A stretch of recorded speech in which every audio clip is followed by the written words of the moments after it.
एक वकील साहब ने अपने बेटे का रिश्ता तय किया। कुछ दिनों बाद वकील साहब होने वाले समधी के घर गए तो देखा कि होने वाली समधन खाना बना रही थी।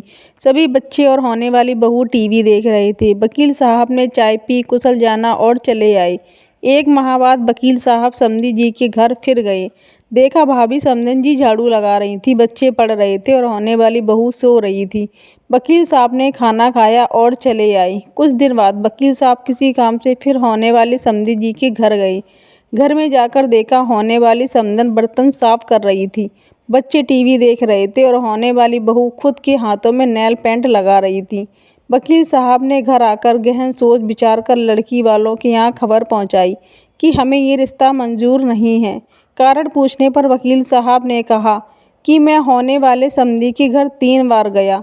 तीनों बार सिर्फ समधन जी ही घर के काम काज में व्यस्त दिखीं। एक बार भी मुझे होने वाली बहू घर का काम काज करते हुए नहीं दिखी।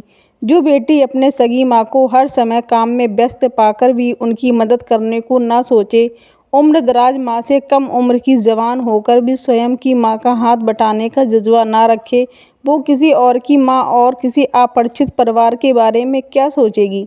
मुझे अपने बेटे के लिए एक बहू की आवश्यकता है, किसी गुलदस्ते की नहीं जो किसी फ्लावर पॉट में सजाया जाए। इसीलिए सभी माता पिता को चाहिए कि वे इन छोटी छोटी बातों पर अवश्य ध्यान दें। बेटी कितनी भी प्यारी क्यों ना हो, उससे घर का काम काज अवश्य कराना चाहिए। समय समय पर डांट भी चाहिए, जिससे ससुराल में ज़्यादा काम पड़ने या डांट पड़ने पर उसके द्वारा गलत करने की कोशिश ना की जाए। हमारे घर बेटी पैदा होती है, हमारी जिम्मेदारी बेटी से बहू बनाने की है। अगर हमने जिम्मेदारी ठीक तरह से नहीं निभाई, बेटी में बहू के संस्कार नहीं डाले, तो इसकी सज़ा बेटी को तो मिलती ही है और माँ बाप को मिलती है ज़िंदगी भर गालियाँ। हर किसी को सुंदर सुशील बहू चाहिए, लेकिन भाइयों, जब हम अपनी बेटियों में एक अच्छी बहू के संस्कार डालेंगे तभी तो हमारी संस्कारी बहू मिलेगी।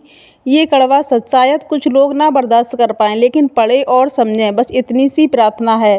फ्रेंड्स, कैसी लगी हमारी स्टोरी? अगर आप लोगों को पसंद आए तो प्लीज़ लाइक, कमेंट और साथ ही सब्सक्राइब ज़रूर कर लेना।